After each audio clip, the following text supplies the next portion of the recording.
the Samsonite thing is fantastic, and the Pictionary stuff is also out of Asia, right? And I know that got nominated in the press section as well.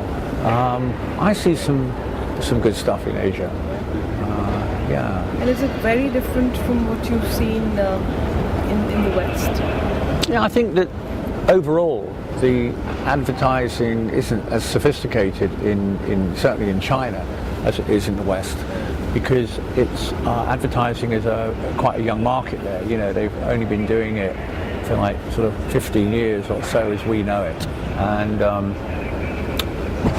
but they're catching up fast, you know, and there's some great minds out there that work in a completely different way to how minds work here. But the Samsonite thing is wonderful, you know. I think what I like about that, especially as a press ad, is it tells a story. It's almost like a 30-second TV commercial storyboard. You know, it's a proper story. You can follow it, the top half and the bottom half. It's got a beginning, a middle and an end. It's almost a press ad in 3 acts.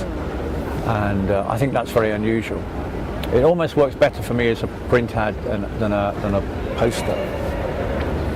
There's a lovely story of when I was in London last year in October, Steve Jobs died, and on the front page of every national newspaper the next day was this little iconic tribute to Steve Jobs done by a Hong Kong student, which was the Apple logo, but where the bite was taken out of the apple, it was Steve Jobs' profile.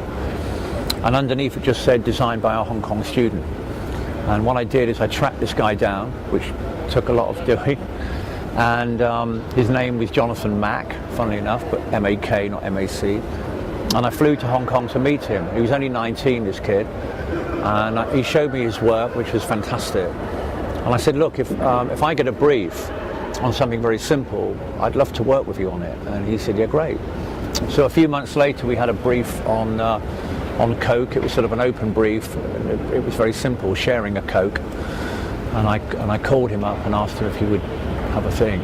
And about a week later, he sent me this beautiful, iconic design. And it's like the white swirl on the side of a can of Coke or bottle of Coke.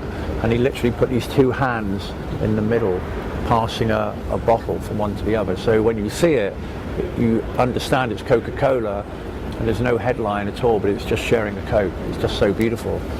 And I showed it to our client who loved it, and the next thing, everyone wanted to run it. It's just come out in China, and it's getting a lot of press, and it'll make the kid more famous, and I think it's great. No, to be honest, I think that overall the standard of print, the press stuff was pretty low. Actually, I was quite disappointed.